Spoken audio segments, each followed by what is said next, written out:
저희 나무 공동체 내년도 슬로건이 나눠드린 내용 중에 있습니다.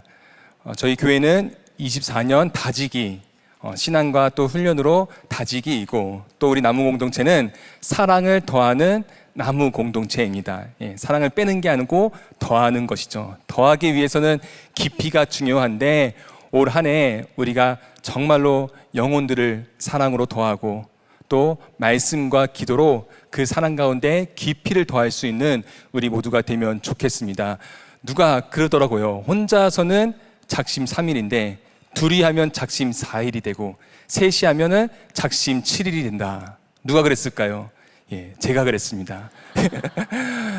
우리가 1년 동안 또 성경 통독을 하면서 함께 할 텐데 작심 1년이 되어서 정말로 말씀과 기도로 신앙과 사역이 다져지는 한 해가 되면 좋겠습니다. 자, 바로 리더 교육 들어갈 텐데요. 이번에 특별히 우리 담임 목사님께서 또 리더 교육의 첫 문을 열어주실 예정입니다. 또 목사님 나오실 때 여러분들 큰 박수와 환호성으로 함께 해주시면 감사하겠습니다. 네. 제가 가능하면 짧게 하고 우리 지성원 목사님께 시간을 넘겨드리는 게 훨씬 더 유익하리라는 생각이 듭니다. 오전에 함께 예배드리고 말씀 들으면서 참 좋았죠. 네, 그래서 제가 몇 가지만 여러분들에게 말씀드리고 요거 하나 기억했으면 좋겠다 하는 거 이야기하려고 그래요. 지난 코로나 3년을 지나오면서 저는 이제 만나교회를 이렇게 책임지고 있는 담임 목사잖아요. 이렇게 느껴진 것 중에 하나가 우리 교회가 표면적으로는 아무 문제가 없는 것처럼 또 외적으로 보기에 코로나 이전보다 더 많이 이제 부흥한 그런 모습들을 이렇게 이제 보고 있는데, 제가 느끼는 만나교회는 우리들이 가지고 있었던 정말 중요한 생각들, 그런 것들이 많이 무너져 내렸구나. 그리고 특히 나무 공동체를 보면서 나무 공동체를 돌보는 그런 돌봄과 우리 만나교회의 아이덴티티가 많이 사라져 버렸구나, 그런 위기의식을 많이 느끼게 됐어요. 여러분, 리더의 가장 큰 덕목 중에 하나는 아직 사람들이 느끼지 못하는 위기의식을 느끼는 거라고 생각해요. 제가 리더잖아요. 제가 위기의식을 느꼈으면 그게 맞는 걸까요? 안 맞는 걸까요? 맞아요. 위기의식이 많이 느껴졌어요. 그게 뭐냐면 코로나 3년을 지나는 동안 우리들이 너무 이제 개별적으로 또 이제 개인적으로 살아가다 보니까 돌봄에 대한 것들이 많이 이제 약해졌고, 그리고 저도 제 스스로의 반성이에요. 제가 만나교회 사역을 하면서 너무 일 중심적인 사람이 되다 보니까 목회자들에게 자꾸 일 잘하는 걸 요구했던 것 같아요. 왜 이런 일이 잘 안 돼? 이렇게 해야 되지 않아? 그런데 한 3년을 지나놓고 보니까 우리 교회가 일은 참 열심히 하고 있었던 것 같은데 사람에 대한 목양에 대한 마음들이 많이 사라졌구나라는 생각이 들었어요. 그래서 올해 우리 모든 목회자들, 제가 어제까지 부서별로 목회자들하고 계속 미팅을 하면서 모든 부서 목회자들에게 이야기한 게, 어떤 일을 하든 목회자는 목양이 되지 않으면 이건 일이다. 우리 모든 목회자들이 이제 올 한 해는 우리 교인들을 진심으로 목양하는 일을 하려고 해요. 근데 올해는 이제 제가 이제 공개적으로 뭐 예배 시간이나 이렇게 얘기하지 않지만, 올해 제가 이제 안식년을 가져요. 안식년을 가지는데 주일을 나올 거예요. 나와서 설교도 하고. 사람들이 아니 그러면 무슨 안식년이냐, 쉬어야 안식년이지. 근데 제가 안식년을 가지는 걸 저는 이렇게 생각하는데, 저는 일로부터 안식을 하지만 저는 저에게 주어진 사역으로부터는 목양으로부터는 안식하지 않겠다. 그래서 제가 올 한 해 동안 교회에 있는 어떤 회의도 제가 주관하거나 회의에 들어가거나 이런 거 하지 않겠다. 일로부터 내가 안식하겠다. 그리고 제가 우리 동산 목사님들한테 제가 부탁한 건, 올 1년을 지나는 동안 이제 2주에 한 번씩 우리 동산 목사님들이 우리 교회 목양이 필요한 돌보아야 될 사람들을 저에게 이렇게 보내주면 저는 우리 교인들 그동안 돌보지 못했던 그런 교인들만 돌보는 일을 하려고 합니다. 그래서 저부터 시작해서 이게 목양을 해야 되겠다는 마음이 있어요. 그래서 올 한 해는 아마 우리 이제 국장 목사님을 비롯해서 여러분들 담당 목사님들이 알아서 잘 이제 할 거니까 저도 안식년에는 제가 하고 싶은 것만 할 거예요. 그러니까 여러분들이 저한테 아무것도 요구하거나 기대하지 마세요.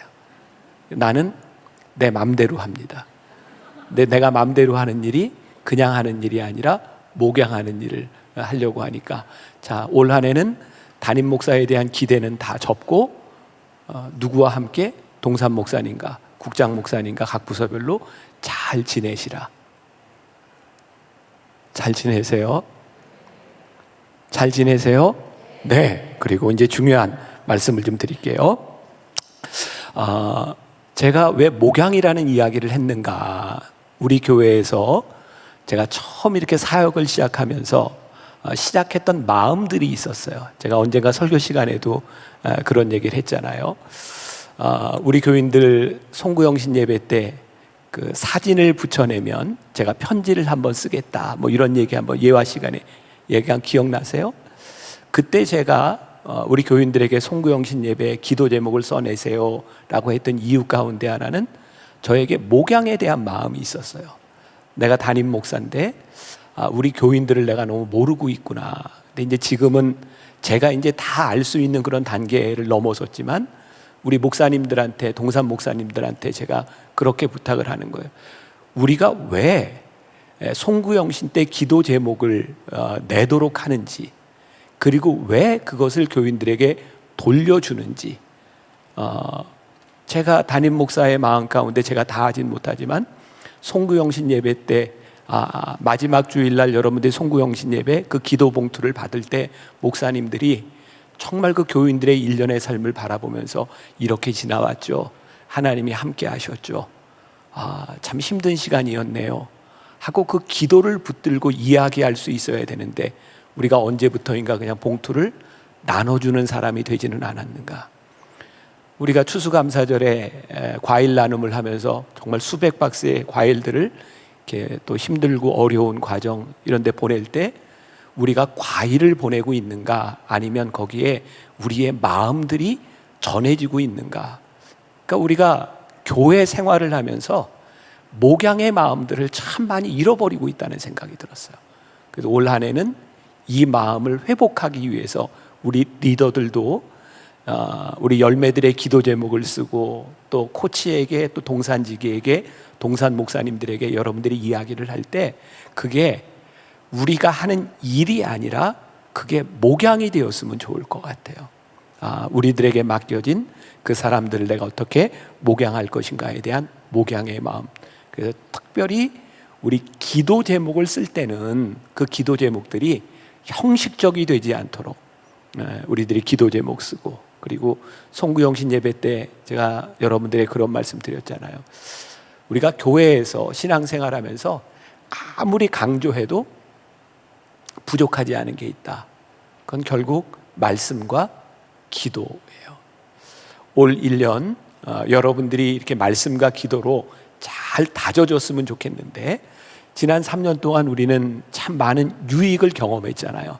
매일 새벽 우리들이 함께 동일한 메시지를 가지고 동일한 스피릿을 가질 수 있는 그런 사람들이 되었잖아요. 굉장히 큰 유익인데 이제 올해 성경 통독을 하는데 저는 개인적으로 요 통독을 하면서 제가 통독 녹음을 할 때 안 틀리려고 성경을 먼저 한번 읽고 그 다음에 녹음을 하면서 읽고 그 다음에 저도 새벽에 또 읽고 그렇게 이제 첫 해를 보냈었거든요.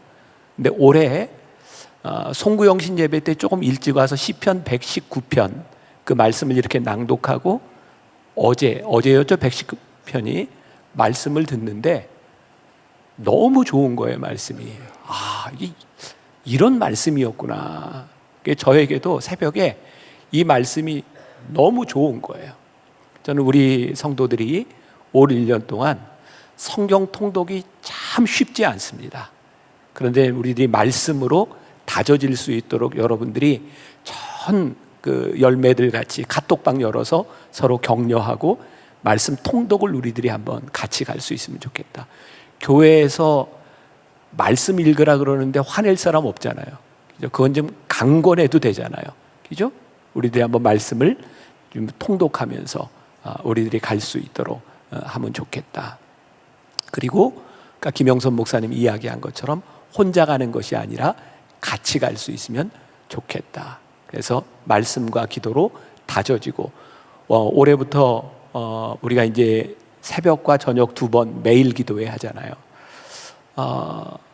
아마 어제부터 이제 많은 분들이 나와서 함께 기도하고 또 우리 이제 중보기도 팀들이 이제 다시 돌아가고 여러 가지 사역들이 이루어지는데 우리 리더들부터 시작해서 말씀과 기도로 다져지는 다지기. 올 한 해 주제가 뭐라고요? 다지기. 뭐라고요? 다지기. 자, 오늘부터 이제 우리 리더를 만나고 열매 만나면 다지기. 아주 다져질 때까지 다지기 인사를 하면 좋을 것 같아요. 몇 가지 이제 변화되는 것들이 있어요. 여러분들이 이건 협조를 잘 해주셔야 돼요. 뭐냐면 이제 요 몇 주 사이에 여러분들 이제 주일날 10시나 12시나 이제 자리가 많이 비좁죠. 앉을 자리가 없어요. 제가 이제 토요 예배를 이제 시작하면서 몇 가지 이유가 있었죠. 자리가 부족한 것도 자리가 부족한 거지만 우리들이 토요일 날 모여서 예배를 드리고 주일 날은 다른 교회로 인 앤 아웃하는 그런 사역을 좀 하면 좋겠다. 두 가지가 다 포함이 되는 거예요. 우리가 공간을 다 같이 활용할 수 있도록 코로나 이후에 이제 소그룹 모임을, 나무 모임을 집에서 하는 것보다는 교회에서 하는 분들이 많아졌어요. 근데 교회 공간은 많이 부족하고, 그래서 여러분들에게 제가 정말 간곡히 부탁을 드리고 싶은 게 뭐냐면 토요일 예배 전후로 이 교회 전체 공간을 활용해서 나무 모임을 여러분들이 교회에서 했으면 좋겠다. 그러니까 어디에 살 장소들이 없잖아요. 그래서 저는 지금까지 한 번도 목회를 하면서 숫자를 목표로 잡아본 적이 없어요. 우리 뭐 몇 명 모이자, 뭐 몇 개 나무를 만들자, 한 번도 그런 목표를 세워보고 그렇게 해본 적도 없어요. 근데 제가 이번에 우리 목사님들한테 내가 목회하면서 처음으로 숫자 목표를 한번 세우는데 우리 토요 예배에 이거는 우리 한국 교회에 주는 중요한 메시지이기도 해요. 교회가 이렇게 부흥하면 자꾸 교회 건물을 짓고 확장하려고 하는 것이 아니라 교회 건물을 잘 활용하자. 그리고 저는 글쎄 제가 이 약속을 아마 지킬 수 있으리라고 믿는데, 제가 이제 은퇴하기 전까지 우리 만나교회가 이렇게 성장하는 확장 지향적인 그런 목회가 아니라 우리 모두가 하나님께서 주신 이 공간 안에서 즐겁게 신앙생활할 수 있는 거기까지가 하나님께서 우리들에게 허락하신 몫이다. 그래서 제가 예배 숫자를 더 늘리지 않으려고 생각 중입니다. 왜냐하면 저도 주일날 예배를 드리고 설교할 때 행복하면 좋겠어요. 예배가 기뻐야지. 매일 지쳐가지고 그렇게 사람들이 막 모이는 것 때문에 예배가 자꾸 늘어나고 하는 그런 교회는 아니었으면 좋겠다. 그래서 우리가 지금 하나 우리들이 채울 수 있는, 교인들이 지금 나눠질 수 있는 예배가 딱 토요 예배 하나 있습니다. 그래서 우리 교인들이 토요 예배로 좀 분산될 수 있도록, 또 소그룹 모임을 여러분들이 할 수 있도록 토요일 날 모임을 꼭 좀 했으면 좋겠어요. 그래서 나무별로 늘은 못하지만 우리가 한 달에 한 번은 토요일 날 모입니다. 뭐 이렇게 되면 여러분들이 토요일에 자유롭게 같이 모여서 예배드리고 소그룹 모임 가지고, 그래서 우리 이제 장로님들한테 여러분들이 소그룹 모임을 모일 때에 교회가 할 수 있는, 제공할 수 있는 게 장소, 그 다음에 식사하기가 불편하니까 식당에도 식당의 퀄리티를 컨트롤해서, 퀄리티 컨트롤을 해서 우리 교인들이 잘 먹을 수 있도록 식당도 좀 잘 운영이 됐으면 좋겠다. 여러분들이 모일 때 식당에 주문하면 식당에서 그런 것도 잘 할 수 있도록 그런 생각을 하고 있고요.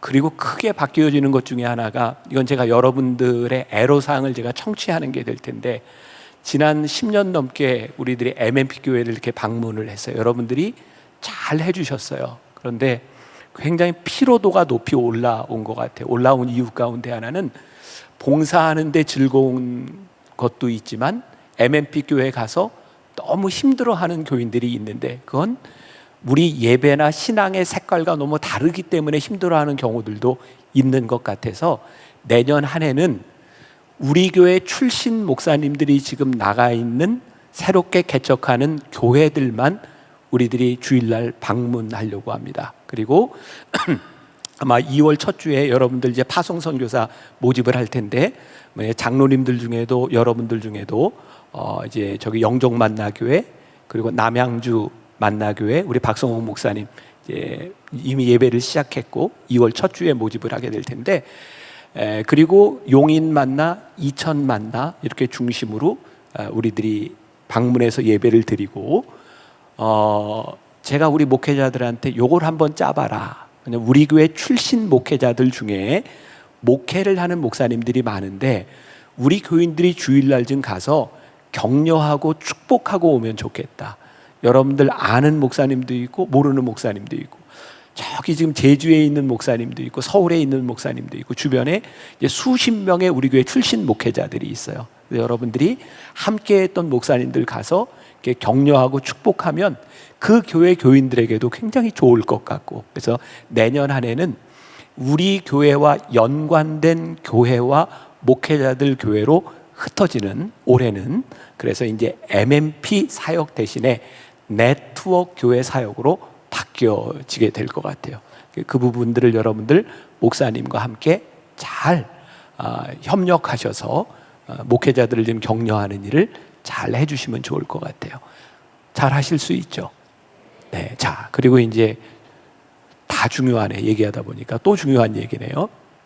이전에 우리들이 하던 게 흐트러진 게 하나 있어요. 그게 뭐냐면 제가 신방을 가서 예전에 제가 이제 우리 리더 교육하고 할 때 했던 건데 이게 좀 흐트러진 부분들이 예전에 제가 신방을 가서 목회자와 교인들이 식사를 할 때는 10,000원짜리 이상은 밥을 먹지 마라. 제가 굉장히 강하게 지켰던 거거든요. 근데 어느 날 그게 다 이제 없어져 버렸어요. 근데 지금 이제 그때하고는 많이 다르니까 우리 목사님들하고 이야기를 하다 보니까 20,000원짜리 이상은 여러분들 신방이나 나무 공동체 모임에서 20,000원짜리 이상 식사하지 마세요. 기분 나쁘세요? 이유가 있어요. 하나는 우리 교인들 중에는 목사님들 신방을 요청하는데 경제적으로 조금 어려워서 신방을 요청하는데 꺼려하는 분들도 있어요. 그래서 신방을 요청하는데 장애가 될 수 있는 허들을 낮추자. 그러니까 식사를 그냥 모여서 안 하는 거 좋아요. 요즘 뭐 못 먹어서 뭐 잘못되는 사람은 없잖아요. 근데 굳이 먹어야 된다면 목사님을 대접해야 된다면 20,000원짜리 이하로 우리 교인들은 식사하는 걸 룰로 하자. 그래서 목사님들한테 다 전달을 했어요. 교인들하고 신방을 가거나 식사를 하게 될 경우에는 20,000원짜리 이상 식사는 하지 마세요. 근데 이거 누가 지켜줘야 돼요? 리더들이 지켜줘야 됩니다. 그런데 예외가 있어요. 어떤 예외냐면 가정에 어떤 대소사가 있어서 특별한 일에 초청을 하거나 그런 일이 있을 때까지 이야기하는 게 아니에요. 이건 일반 신방에 대한 이야기입니다. 그래서 경제적으로 조금 어려운 분도 여유가 있는 분들도 서로 차이가 나지 않고 신방을 쉽게 요청할 수 있도록 식사는 얼마짜리 이하? 20,000원짜리 이하로 한다. 네, 잘 지키셔야 돼요.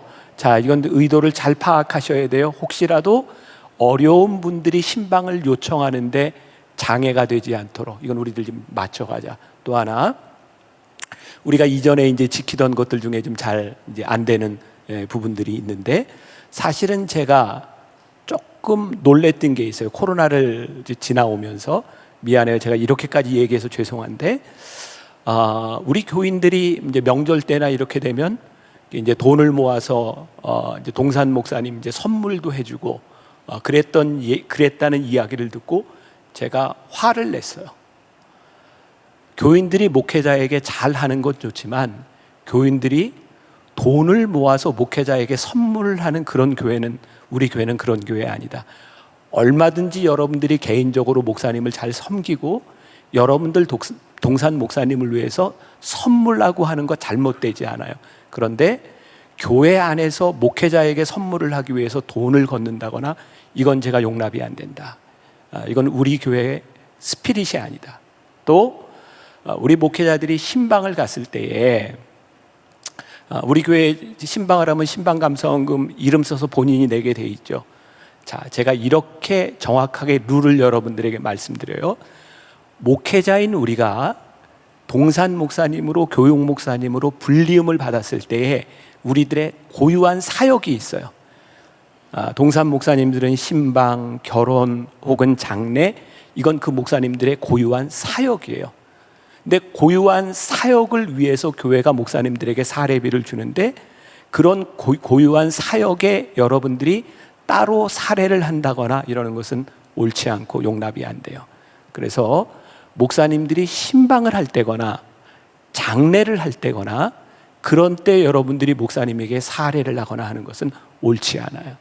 그런데 여러분들이 평생 신앙생활을 하면서 나는 이건 진짜 이건 내가 정말 하고 싶어 그랬을 경우에 제가 동산 목사님하고 동산지기들한테 만약 그런 분이 있다면 그거를 모아서 동산의 경조사나 동산의 일을 위해서 여러분들 그 나무 헌금하는 것들 모아서 다 여러분들 나무 공동체 또 위해서 쓰고 선교 헌금 하잖아요. 굳이 그렇게 하고 싶은 분이 있다면 그 동산 목사님과 함께 동산 공동체를 위해서 써라. 그러니까 무조건 안 되고 율법적으로 이건 아니다라고 하는 것이 아니라 기본적으로 목회자가 하는 사역에 대해서 여러분들 그 구분을 좀 했으면 좋겠다. 자, 제가 예를 들어 볼게요.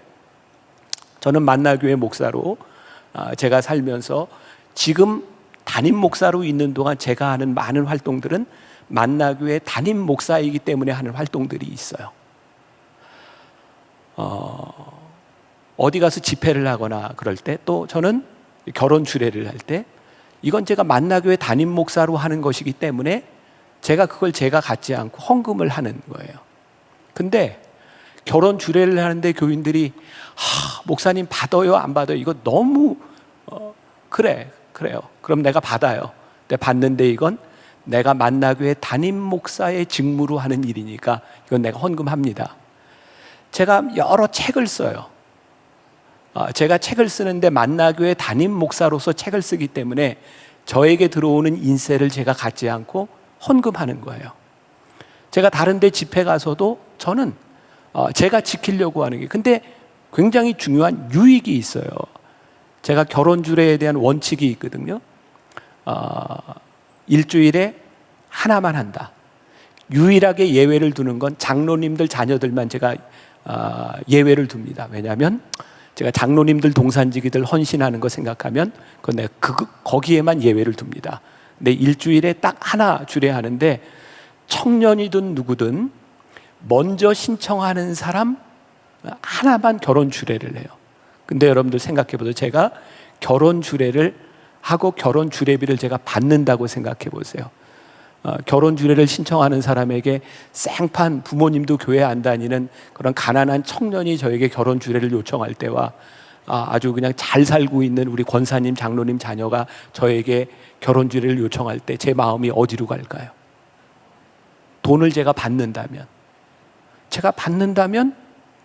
많이 받는 쪽에 마음이 가지 않을까요?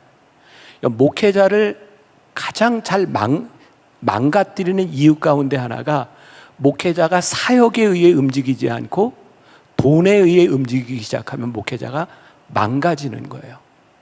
우리 동산 목사님들이 신방을 하는데 만일 여러분들이 신방할 때마다 봉투를 챙겨주고 그래서 목사님이 신방을 할 때 저기 가는 게 훨씬 낫겠어 라고 생각한다면 그 사역이 망가지는 거예요. 그러니까 여러분들이 목회자에게 잘하는 것이 아니라 목회자의 사역을 잘할 수 있도록 만들어줘야 되는 거예요. 다시 이야기해요. 여러분들이 개인적으로 목사님에게 명절 때든 언제든 선물을 하고 싶거나 여러분들이 봉투를 주고 싶은데 주는 것 괜찮아요. 그런데 기본적으로 해야 되는 사역에 대한 대가로 절대로 봉투를 내지 말라. 이해되셨어요? 저는 여러분들이 우리 동산 목사님한테 잘하면 좋겠어요. 잘하세요. 그런데 그런 구분을 여러분들이 가지고 하셔야 돼요. 제가 저도 여기저기 오라는 데 많아요. 집회를 가서도 제가 그런 생각하거든요. 어느 교회 집회를 약속했는데 만약에 그 돈을 내가 가져야 된다면, 사례비를 내가 갖는다면 어떤 곳에 약속했다가 더 돈을 많이 주는 곳에 내 마음이 갈 수 있잖아요. 그러니까 돈이라는 게 굉장히 무서운 거예요. 우리 목회자는 물질로부터 이렇게 보호함을 받는 게 굉장히 중요한 일이고요. 제가 어제 우리 동산 목회자들하고 얘기하면서 제가 그랬어요. 우리 목회자가 돈이 없지 가오가 없냐? 목회자의 자존심. 그 목회자의 자존심 내려놓으면 어떻게 목회할 거예요? 그래서 여러분들이 성도들에게도 이런 사항들이 잘 전달되고 여러분들이 이거 잘 지켜주시고, 이런 부분들이 지난 몇 년 동안 다 흐트러져 버렸어요. 다시 우리들의 신앙과 사역을 다지고 하나님 앞에 우리들의 신앙을 좀 올바로 세워나갈 수 있는 그런 시간들이 될 수 있도록. 자, 그리고 이제 한 가지만 더 이야기할게요. 교회 안에서 늘 염려되고, 제가 몇 번 교육을 하지만 교회 안에서 일어나고 있는 금전적인 거래에 대해서 여러분들이 조금 더 경계했으면 좋겠다. 나무 공동체에서는 여러분 금전적인 거래뿐만 아니라 우리가 조금 이런 다단계, 어떤 형태의 다단계가 됐든 나무 공동체 열매들에게나 그런 거 권하는 일은 저는 아주 바람직하지 않다고 생각해요. 여러분들이 좋아서 얼마든지 여러분들이 사고 팔고 할 수 있겠지만, 나무 공동체 안에서 그런 다단계가 사업처럼 번지거나 그게 사람들에게 부담이 되거나, 그 모임이 예배의 모임이 아니라 그런 모임이 된다면 이거 우리 공동체 잘못되는 거다. 금전적인 거래, 다단계, 제가 요즘 조금 위험성을 느껴서 이야기하는 거예요. 이런 거 주의하셔야 돼요. 그리고 여러분들 공동체가 정말 좋은 신앙 공동체가 되어야지, 세상 사람들처럼 세상 것에 이렇게 휘둘리거나 잘못되지 않도록 여러분들이 좋은 공동체를 올 1년 잘 세워나가면 좋을 것 같아요. 자, 여러분들 동산 목사님들에게 잘하세요. 근데 잘하는 방법이 어떻게 하는 것이 잘하는 것인지, 목회자는 물질 앞에서 한번 넘어지면 다 잃어버려요. 그래서 여러분들이 또 목회자들을 잘 세워주는 일, 여러분들 공동체가 잘 세워지는 일을 잘 감당하면 좋겠다는 생각이 듭니다. 제가 기도하고 마칠게요. 하나님의 귀한 2024년 리더들을 주님의 이름으로 축복합니다. 우리를 하나님께서 불러주신 것 이유가 있는 줄 믿습니다. 1년을 지났을 때 우리에게 후회함이 없는 시간들, 최선을 다했던 믿음의 간증이 있는 시간들, 나로 인하여 우리 나무의 열매가 살아있는 간증이 있는 귀한 하나님의 사람들이 되게 하여 주옵소서. 예수님의 이름으로 기도했습니다. 아멘. 자, 이제 이어서 우리 지성원 목사님 강의해 주시겠습니다. 우리 박수로 맞이하겠습니다.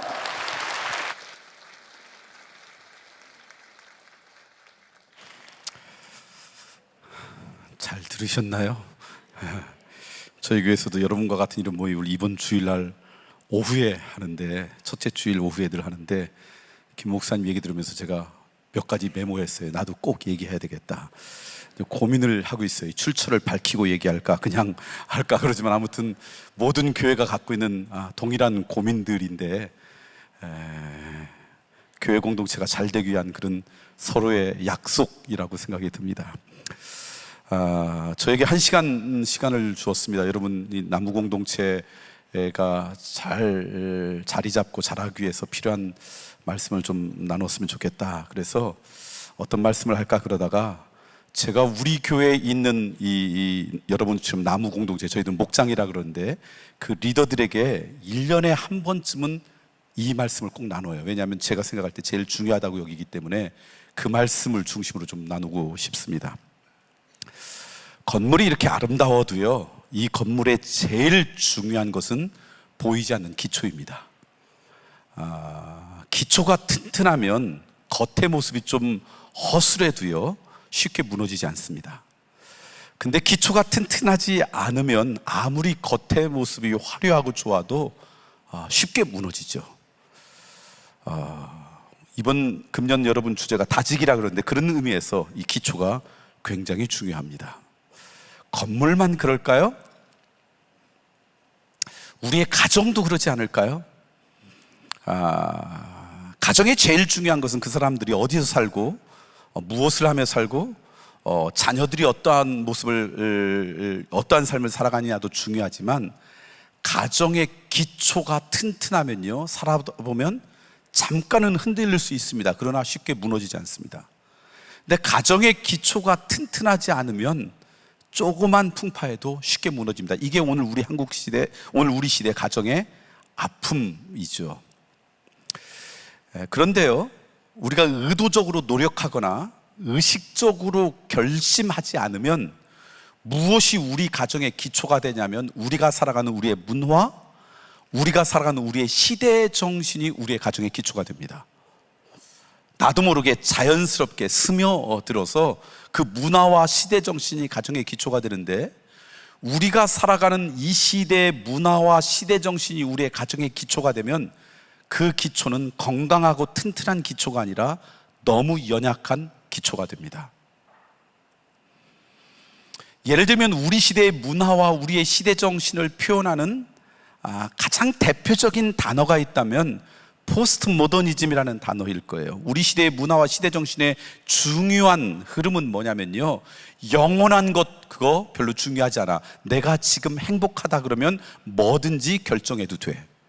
절대적인 진리, 절대적인 가치, 그게 뭐가 중요하니? 내 마음에 들고 내 마음에 끌리면 뭐든지 결정해도 된단다. 이게 우리 시대의 문화, 우리의 시대 정신에 흐르고는 가장 중요한 흐름이에요. 좀 극단적이지만 예를 들어보면요, 저희들은 남자로 태어나면 남자로 죽는 것, 여자로 태어나면 여자로 죽는 것, 이거는 불변하는 진리로 여기고 살았어요. 근데 우리의 시대의 정신은, 우리의 문화는 속삭입니다. 그게 어딨니? 내가 지금 행복하다고 하면 내가 그것을 마음대로 바꾸어도 된단다. 이상한 나라 이야기가 아니라 지금 우리가 살아가는 우리의 문화의 모습이에요.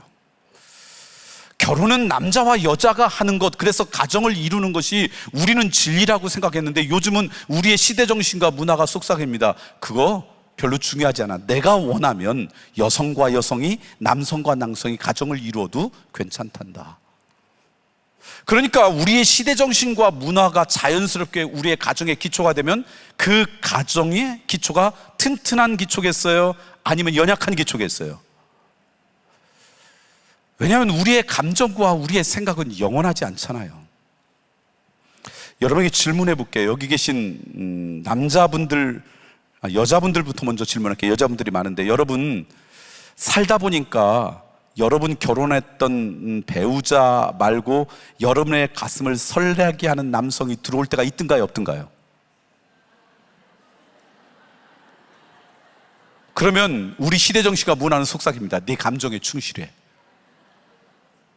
여기 계신 남자분들, 살다 보니까 여러분 배우자가 아니라 때로는 설레게 하는 다른 여성이 여러분의 생각 가운데 자리 잡을 때가 있든가요, 없든가요? 강한 부정은 강한 긍정이라고 국어 시간에 배운 것 같은데, 여러분 우리의 감정과 생각은 영원하지 않아요. 그런데 우리의 시대정신과 문화는 그렇게 이야기해요. 그런데 이것이 자연스럽게 우리의 가정의 기초가 되면, 그래서 우리 시대의 가정이 쉽게 아파하는 거예요. 성경에 보면 가정은 그게 아니에요. 가정은 서로 사랑하고 내 감정에 내 생각에 맞아서 우리가 약속한 이 약속의 가정의 기초가 아니라, 성경에 보면 가정은요 언약이래요. 언약이라는 말을 우리의 언어로 저는 이렇게 해석해요. 두 사람이 사랑해서 마음을 같이 해서 두 사람과 하나님과 맺은 약속이에요. 그러니까 성경에 보면 사람이 이것을 나눌 수 있다고요, 없다고요?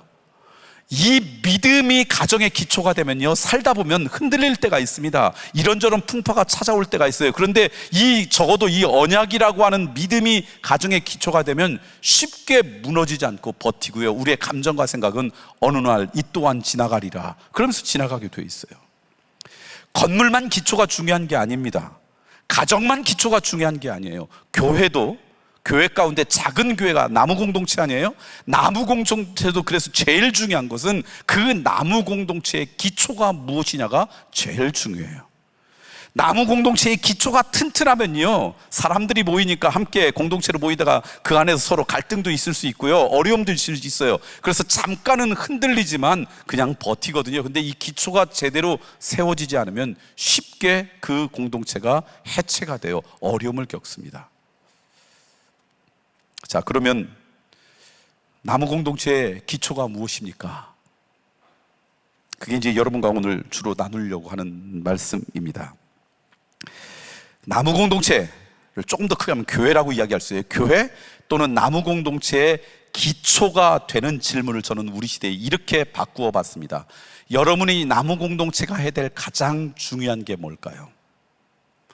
교회가 감당해야 될 가장 중요한 게 뭘까요? 라는 질문이에요. 여러분이 조금 더 대답하기 쉽게 이렇게 이야기할게요. 교회가 해야 될 가장 중요한 게 무엇입니까? 이게 기초가 되거든요. 교회가 해야 될 가장 중요한 게 뭐예요? 질문인데요. 질문이면 대답이 있어야 되잖아요. 물론 제가 목회하는 데는 충청도에서 이렇게 질문하면 집에 가서 대답하시고 그래요. 그렇지만 여기는 분당이잖아요. 여러분, 교회가 해야 될 가장 중요한 게 뭐예요? 네, 이렇게 다양한 말씀이 나옵니다. 다양한 이야기가 나와요. 이 얘기는 여러분의 나무 공동체가 해야 될 가장 중요한 게 뭐냐라는 질문이에요. 다시 질문할게요. 가장 중요한 건 몇 개예요? 하나. 그렇죠? 가장 중요한 건 몇 가지예요? 하나예요. 자, 그러면 교회가 해야 될 가장 중요한 게 뭐예요? 이게 사실은 굉장히 중요한 질문이에요. 여러분이 교회를 선택하고 다니는 건 여러분 자발적인 선택입니까? 의무입니까? 만납교회를 안 나오면 감옥에 가십니까? 만납교회를 안 나오면 막 세금이 많이 나와요?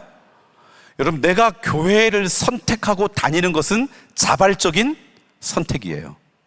근데 무엇이든 우리가 자발적으로 선택하면 그 선택의 결과가 나한테 기쁨이어야 돼요. 행복이어야 돼요. 감사해야 돼요. 만약에 내가 그것을 선택했는데 그것의 결과가 나한테 기쁨이 아니에요, 아픔이에요, 갈등이에요, 힘듦이에요, 그럼 뭐 하면 돼요? 그 선택을 바꾸면 돼요. 자, 그러면 여러분이 만납교회를 다니는 게 여러분이 늘 감사하고 기쁨입니까? 여러분의 나무 공동체를 섬기는 게 여러분이 늘 감사하고 기쁨이에요?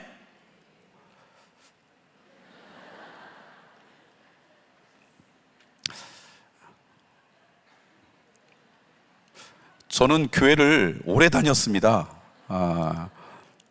제 나이보다 교회를 10개월 더 많이 다녔습니다. 저희 아버님이 목사님이세요. 그러니까 저희 어머니 저를 잉태했을 때부터 교회 나가셔서 찬송도 부르시고 성경도 읽으시고 그랬겠죠. 왜냐하면 태교에 좋다 그러니까. 언뜻 기억도 나요. 저는 교회를 한 번도 떠나본 적이 없어요. 그러니까 교회를 60년 넘게 다녔어요. 근데 제가 교회를 다니면서 좀 의아했던 게 뭐냐면 이거였어요. 교회는 분명히 자기 자발적으로 선택한 건데, 그러면 교회를 다니는 게 내가 자발적인 선택이었으면 그게 기쁘고 감사해야 되는데, 그게 나한테는 늘 행복이어야 되는데, 왜 자발적으로 선택한 이 교회 안에 또는 나무 공동체 안에서 그렇게 갈등하고 아파하고 힘들어하고 그리고 그냥 부담으로 느끼고 왜 이랬을까? 여러 이유가 있을 거예요. 그런데 그 중에 제일 중요한 이유를 어느 날 발견했어요. 사람마다 자기 나름대로 교회는 이러해야 된다는 그림이 있어요. 교회가 이런 모습이어야 된다는 나름대로의 자기의 생각이 있어요. 교회가 해야 될 가장 중요한 게 무엇이라고 하는 자기 나름대로의 생각이 있는데, 이게 충족되지 않으면 그 순간부터 기쁨과 감사가 사라지더라고요. 제가 미국에 있는 이민교회를 섬겼던 적이 있거든요. 근데 이민교회는 한국에 있는 교회보다 갈등이 조금 더 많습니다. 그리고 한번 갈등하면 교회가 둘이나 셋으로 쉽게 나누어져요.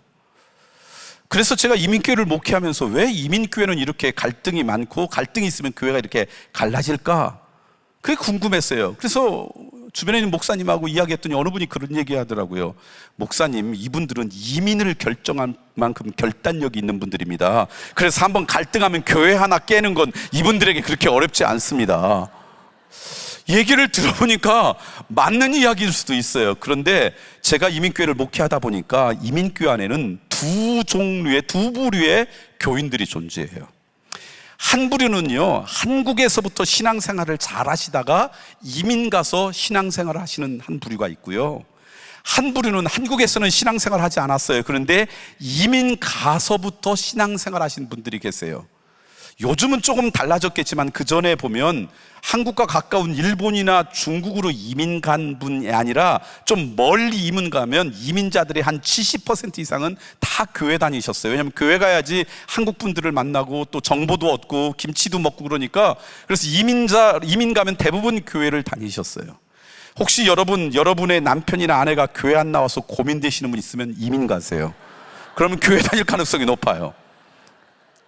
자, 그런데 이민교회의 갈등은 한국에서부터 신앙생활했던 사람들에 의해서 시작될까요?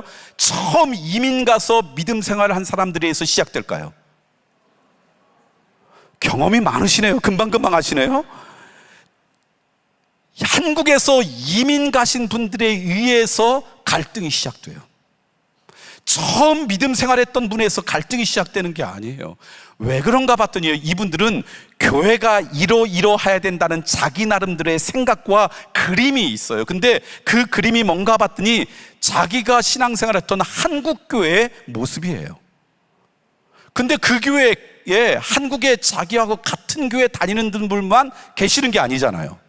근데 여러분, 교회가 다 똑같습니까? 다릅니까? 달라요. 저는 이 다양성은 하나님의 창조 질서라고 생각해요. 사람들을 각각 다르게 창조하신 것도 하나님의 작품이에요. 하나님은 다양한 방법을 갖고 역사하기를 원하세요. 근데 나도 모르게 어느 순간 우리 가운데 어떤 마음이 있냐면, 다르다는 말과 틀리다는 말을 나도 모르게 동의어처럼 생각해요. 다르다는 말과 틀리다는 말은 같은 말입니까? 다른 말입니까? 어떻게 달라요? 우리 교인들한테 물어보니까 이렇게 대답하시더라고요. 목사님, 다른 것은 다른 거고요, 틀린 것은 틀린 거래요. 성서적으로 보면 어떻게 다르냐면요, 틀린 것은요, 죄와 벗하는 것들이에요. 죄와 연관된 것들이에요. 이건 틀린 거예요. 그리고 이것은 용납하면 안 돼요. 왜냐하면 이것이 우리의 삶 가운데, 우리의 공동체 가운데 들어오면요, 그 아픔을 주기 때문에 그래요. 그런데 죄가 아닌 것은 다른 거예요.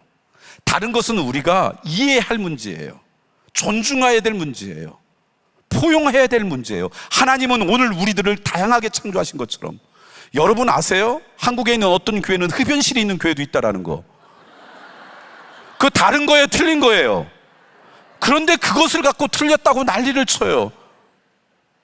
여러분, 오늘 우리들이 교회의 다양성이 있어요. 그러니까 교회의 모습은 참 달라요. 그런데 그러다 보니까 자기가 경험한 교회가 전부인 것처럼 생각해서 교회는 이러이러해야 되는 생각을 갖고 있으니까 내가 가장 중요하다는 것을 존중하지 않으니까 틀렸다고 그러면서 내가 기쁨과 감사함으로 시작했던 우리의 신앙생활이 어려움을 겪기 시작해요.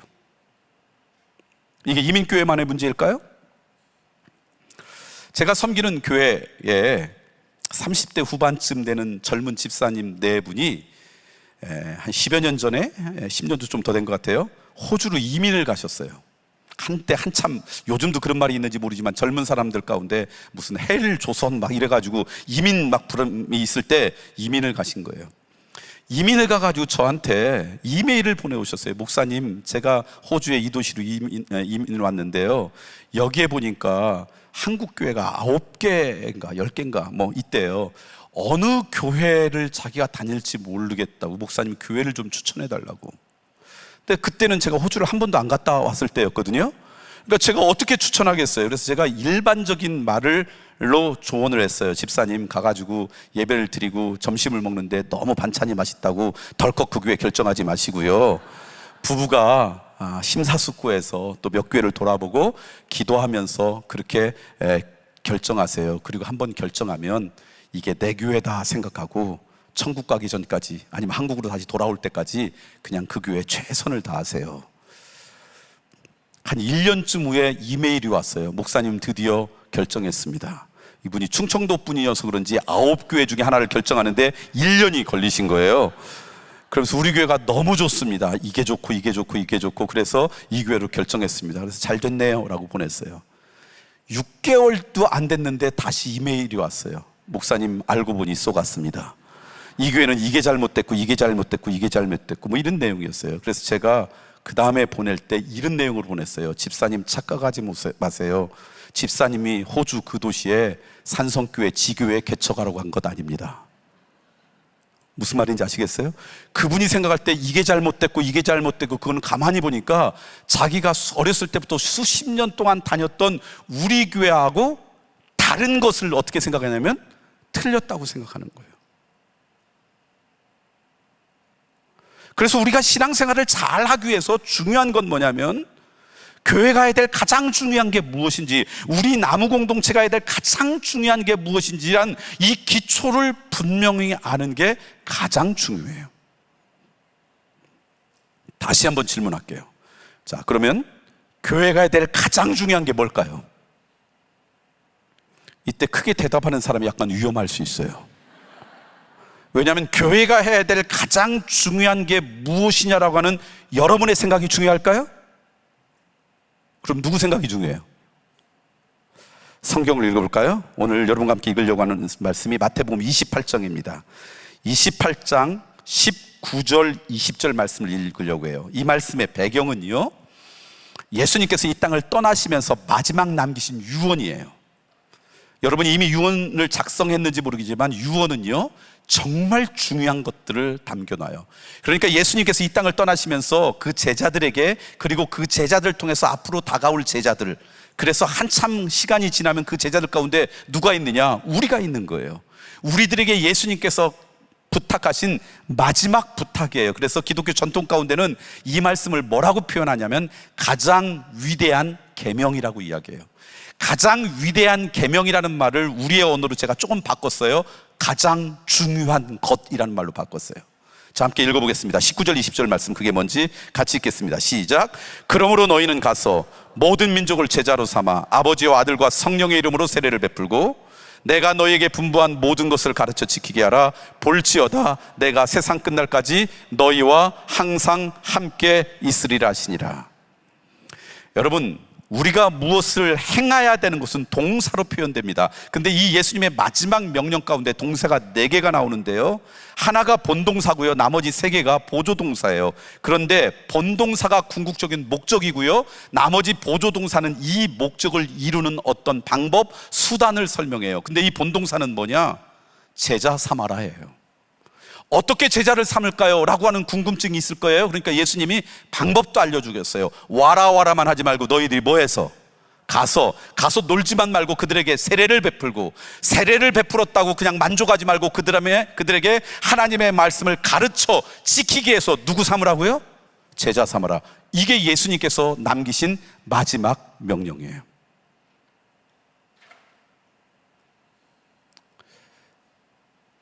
그러니까 교회가 해야 될, 여러분의 공동체가 해야 될 가장 중요한 기초, 마지막까지 놓지 말아야 될 그 기초가 있다면, 가장 중요한 게 있다면 그게 뭐예요? 제자 삼는 거예요. 누구 제자? 예수님의 제자가 만들어지는 거예요. 왜 내가 갖고 있는 생각보다 예수님의 생각이 훨씬 중요하냐면요, 마태복음에 있는 말씀 한번 읽어볼까요? 마태복음, 제가 미리 성경 말씀을 방송실에 주지는 않았지만 혹시 준비가 됐지 모르겠어요. 그러지 않으면 여러분 성경을 보면 좋겠어요. 마태복음 16장 16절 17절 말씀, 17절 18절 말씀 읽어보겠습니다. 벌써 나왔어요? 좋은 교회는 이게 금방금방 나오더라고요. 자, 16절부터 읽겠습니다. 16절, 17절, 18절입니다. 같이 읽겠습니다. 시작. 시몬 베드로가 대답하여 이르시되 주는 그리스도의 살아계신 하나님의 아들이시다. 17절입니다. 예수께서 대답하여 이르시되 바요나 시몬아 내가 복이 있도다. 이를 내게 알게 한 이는 혈육이 아니요 하늘에 계신 내 아버지이시라. 혹시 18절도 준비가 됐나요? 18절 말씀 함께 읽습니다. 시작. 또 내가 내게 이르노니 너는 베드로라. 내가 이 반석 위에 뭘 세울 거라고요? 내 교회를 세우르니 음부의 권세가 이기지 못하리라. 성경에 교회라고 하는 단어가 맨 처음 등장하기 시작한 게 이 18절 말씀이에요. 근데 이 교회를 세울 것이라고 말씀하는데 시제를 보니까 과거형이나 현재형이 아니라 미래형으로 말씀하셨어요. 그러니까 예수님께서 이 말씀하실 때는 이 땅 가운데 우리 눈에 보이는 물리적인 교회가 존재했습니까? 존재하지 않았습니까?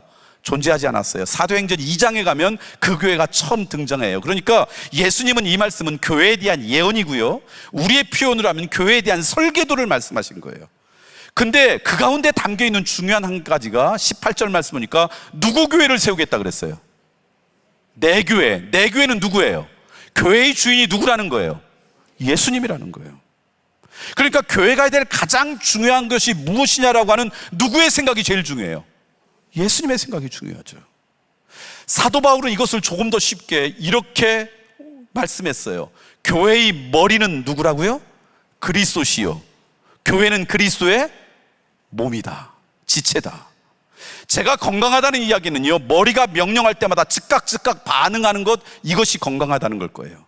건강을 잃기 시작했다는 이야기는 머리가 아무리 명령해도 내가 거기에 즉각 반응하지 못할 때 건강을 잃어버린다고 이야기해요. 자, 교회의 머리가 예수님이고 교회의 주인이 예수님이라 그러면 어떤 교회가 건강한 교회냐? 머리 대신 예수님께서 가장 중요하게 여기는 걸 교회도 중요하게 여기는 거예요. 어떤 교회가 정말 아름다운 교회냐? 교회의 주인 되고 머리 대신 예수님이 소망하는 그 소망을 이루어 드리는 교회가, 그 교회가 정말 아름다운 교회일 거예요. 동의하십니까? 자, 그런데 그 머리 되시고 그리고 주인 되신 예수님께서 너희들이 앞으로 모일 믿음의 공동체, 너희들에게 이거 했으면 좋겠다라고 가장 중요하게 말씀하신 게 뭐예요? 제자 삼아라. 그러면 여러분이 교회에 대한 여러 가지 생각이 있을 수 있고요, 여러분 공동체에 대한 이런저런 그림이 있을 수 있지만 그거 다 다양하게 있을 수 있어요. 그런데 그 모든 교회, 여러분 공동체에 대한 기초는 누구의 말씀이 기초가 돼야 돼요? 예수님의 말씀이. 그러니까 여러분 나무 공동체의 존재 가치, 존재 목적은 뭐냐? 여러분의 그 공동체를 통해서 무슨 일이 벌어야 되냐? 예수님의 제자됨이 고백되는 공동체가 되어야 된다는 거예요. 아멘이세요? 왜 그게 중요하냐면요, 가장 중요한 걸 할 때 두 번째, 세 번째, 네 번째도 의미가 있죠. 가장 중요한 걸 어기면 두 번째, 세 번째, 네 번째를 잘 해도 사실 그렇게 크게 중요하지 않습니다. 제가 이민교회를 목회할 때 우리 아이들이 어렸을 때예요. 초등학교도 안 들어갈 때인가 뭐 저학년 때였는데, 휴일이 되면 제가 섬기는 교인들하고 아이들 나이 비슷한 사람들하고 영화관에 가서 종종 영화를 봤습니다. 한때 디즈니랜드에서 아이들이 좋아하는 영화가 많이 나올 때였어요. 라이온 킹, 뭐 포카혼타스 뭐 이런 거 나올 때.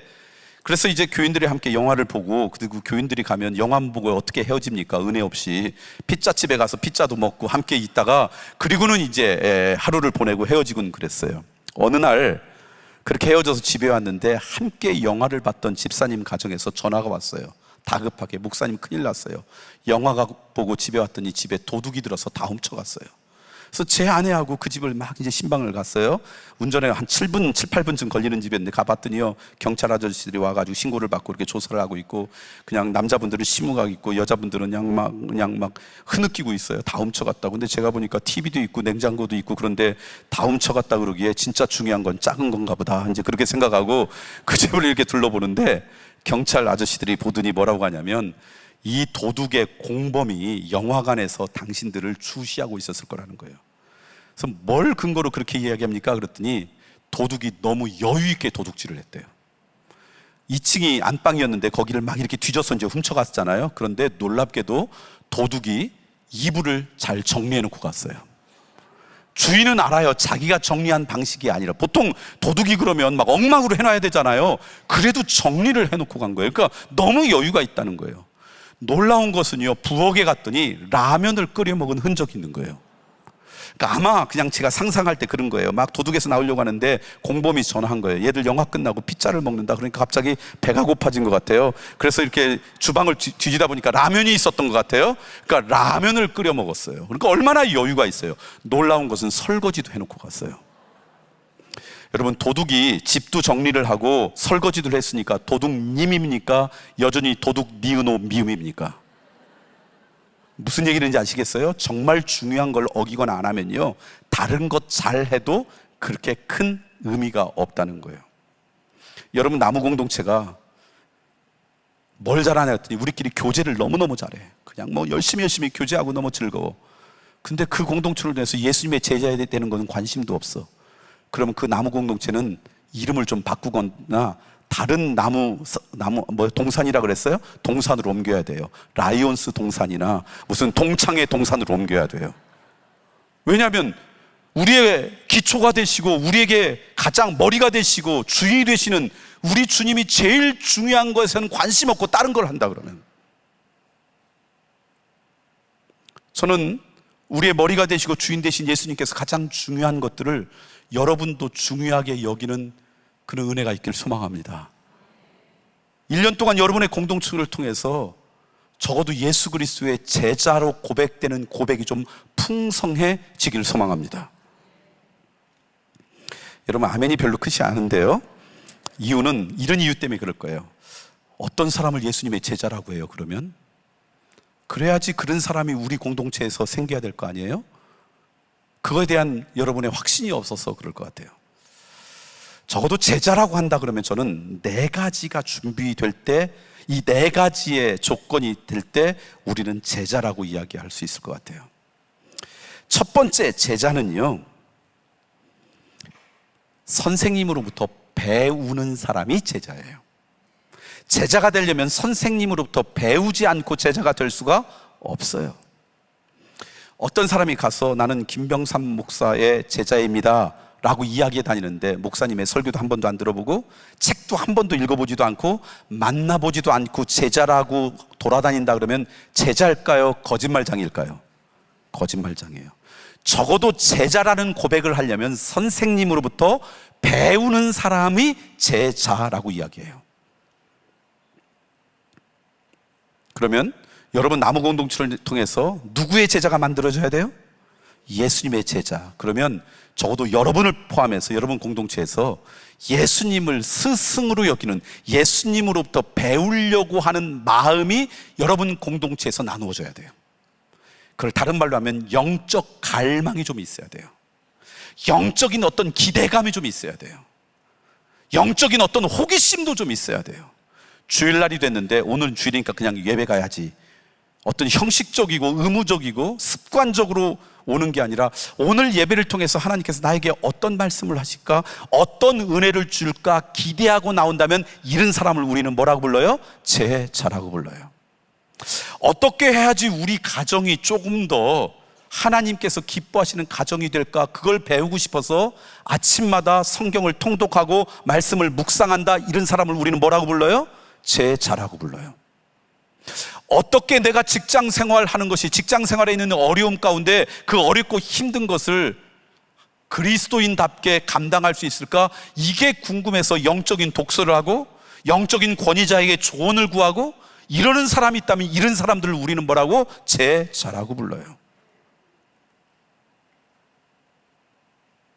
너무 고민이 많아서 어떻게 할까, 그게 알고 싶고 견딜 수가 없어서 겸손히 시간과 공간을 구별해서 하나님 앞에 무릎 꿇고 하나님 뜻을 간구하는 기도자로 살아간다면 이런 사람을 우리는 뭐라고 불러요? 제자라고 불러요. 그러니까 여러분 보니까 여러분 나무 공동체에서 아침마다 성경 통독을 해야 됩니다. 이것은 제자가 되기 위해서 반드시 해야 되는 거예요.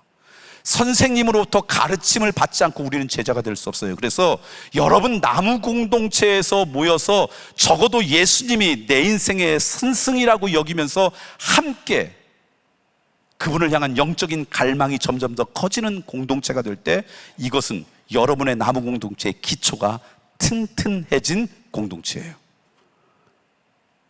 저는 금년 한 해 여러분의 공동체에서 그런 은혜가 있길 소망합니다. 두 번째 제자라고 하려면요, 선생님으로부터 배우는 것으로만 만족하는 게 아니라 좋은 제자는요, 선생님을 닮고 흉내내는 게 그 제자의 목표예요. 실력이 선생님하고 비교하면 비교가 되지 않죠. 형편없죠. 그렇지만 내 궁극적인 목적은 어떻게 하든지 그분 닮아간다, 열심히 흉내 내려고 애쓰는 사람, 이런 사람을 우리는 뭐라고? 제자라고 불러요.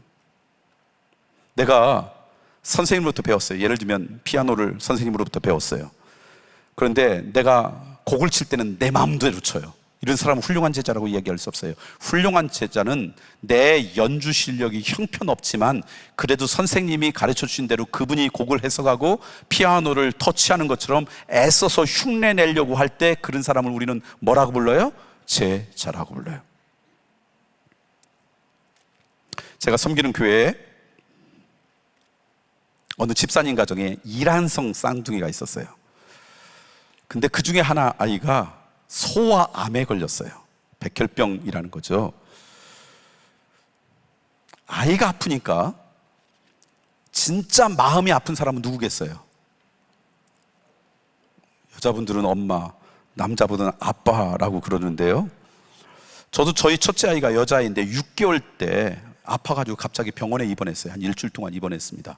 갑자기 저는 없을 때 엄마하고 버스를 타고 가다가 얘가 버스 안에서 그냥 혼절을 했어요. 그러니까 놀래서 그 다음 정거장에 내려가지고, 그래서 앞에 있는 병원에 그냥 이렇게 안고는 뛰어들어갔어요. 그게 지금은 없어진 것 같은데 옛날에 동대문에 있었던 2대 부속병원이었어요.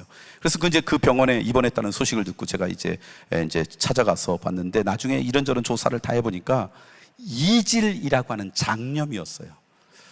그런데 병원에서 이 아이를 치료하는데 그때 어떻게 치료하냐면 일단 굶기더라고요. 안에 있는 것이 다 이렇게 빠져나오도록 굶겨요.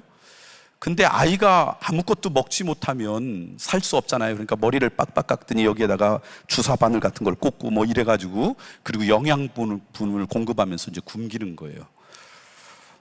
그리고 이제 안에 있는 모든 것이 다 나오면 그 다음에 이제 치료를 하고 이제 먹기 시작해요. 근데 아이가 말도 못하는데 배가 고프니까 아무리 영양분이 공급돼도 배가 고프니까 울잖아요. 말을 못하니까 말을 하면 어떻게 설명도 하고 그러겠는데 그걸 옆에서 보는 게 참 큰 고통이었어요. 근데 그때 이 아이를 간호하던 제 아내하고 저하고 논쟁이 붙었어요. 아이가 지금 굶고 먹지 못하고 그렇게 영양분을 공급받으면서 치료를 받는데, 아이를 간호하는 부모는, 보호자는 같이 굶어야 돼요? 아니면 먹어야 돼요? 같이 굶어야 됩니까? 먹어야 됩니까? 감사합니다. 제가 먹자파였어요. 우리가 먹고 그 먹은 힘을 갖고 아이를 잘 간호해야 된다. 제 아내는 그런 거예요. 말로는 당신 말이 많대요, 머리로는. 근데 아이가 배가 고파서 우는데 어떻게 먹을 수가 있냐는 거예요. 그래서 식사 때가 되면 저는 구내식당 가서 밥 먹고 오고요, 엄마는 아이가 다시 먹을 때까지 옆에서 굶더라고요.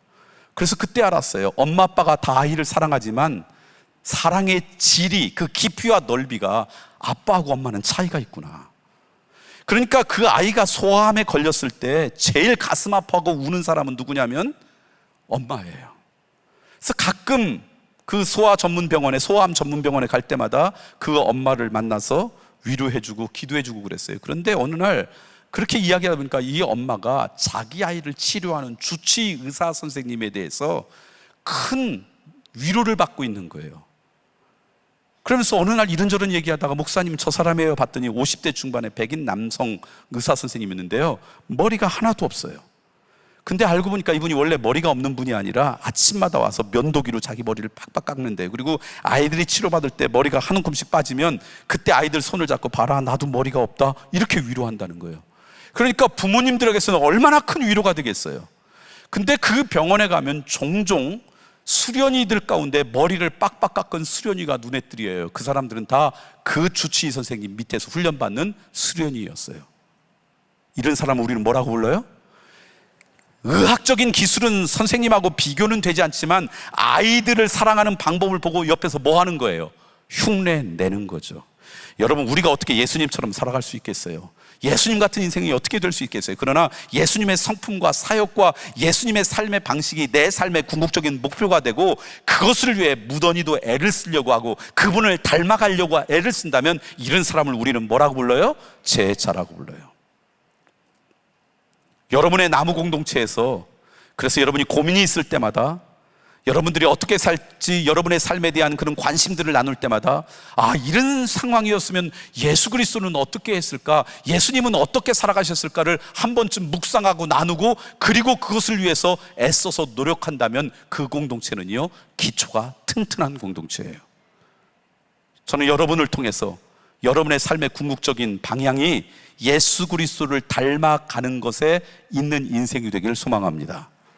세 번째, 좋은 제자는요, 선생님으로부터 배우는 것뿐만 아니라 그 다음에 선생님으로부터 닮아가는 게 그의 삶의 목적일 뿐만 아니라 좋은 제자는 기회가 될 때마다 그 선생님을 자랑하더라고요.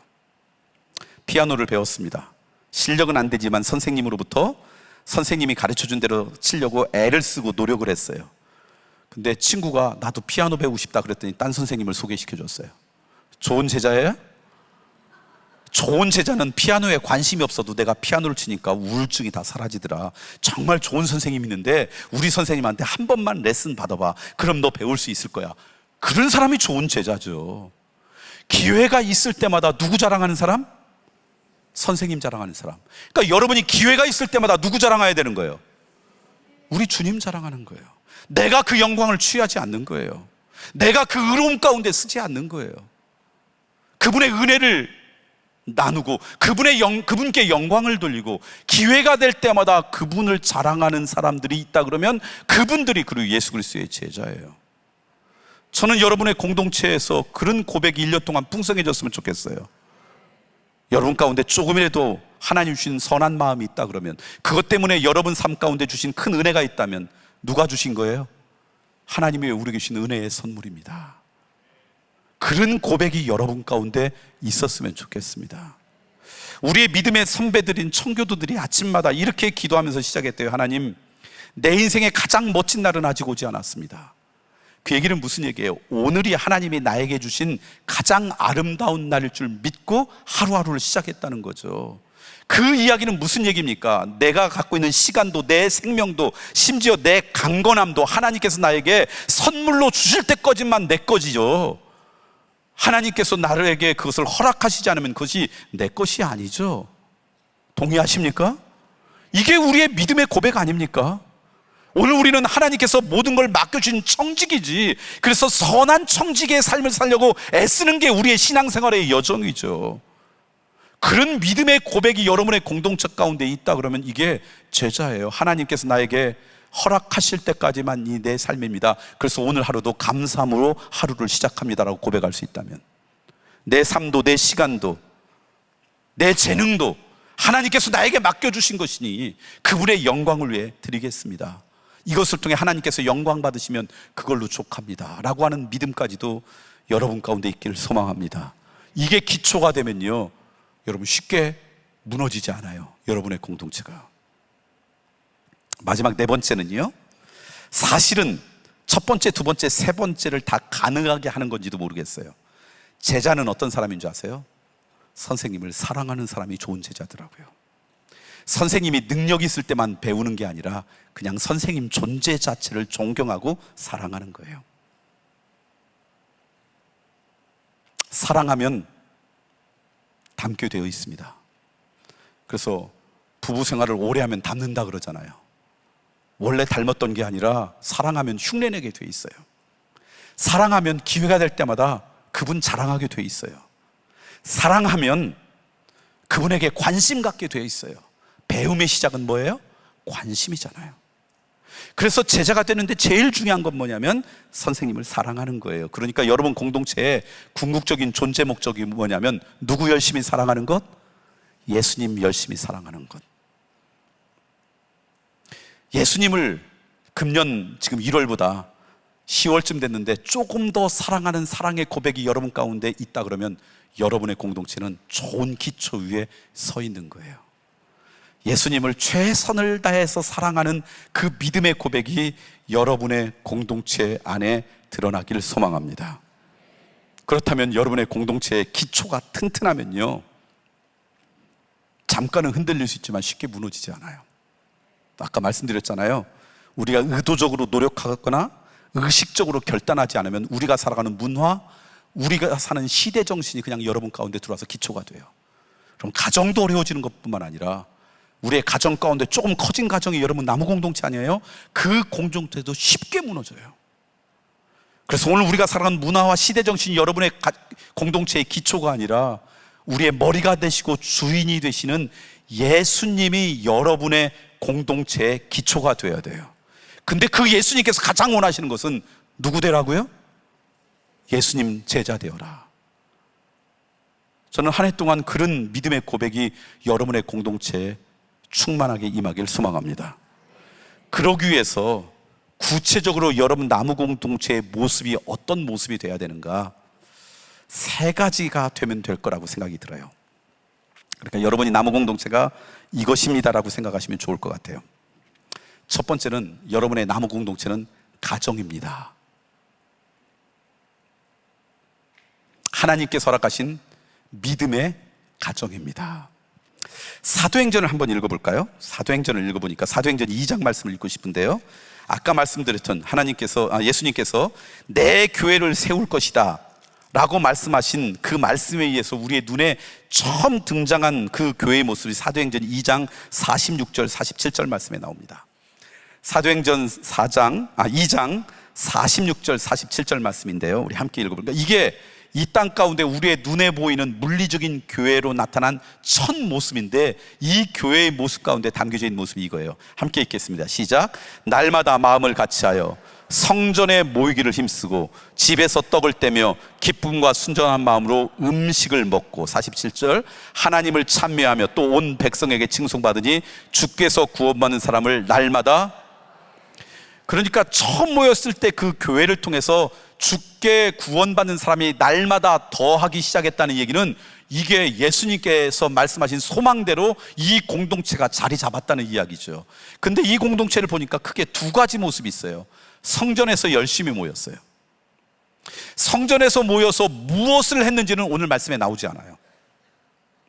근데 성전에 모여서 무엇을 했는지는 금방 알 수 있어요. 성전에 모여서는요, 지금은 여러분들이 다 개인별로 성경책을 갖고 있고요, 성경책이 없어도요 유튜브만 들어가면 날마다 성경 통독도 들을 수 있고, 그래서 말씀을 가까이 하지만, 그때는 종이도 없고 인쇄술도 없기 때문에 성경책을 개인적으로 가질 수가 없었어요.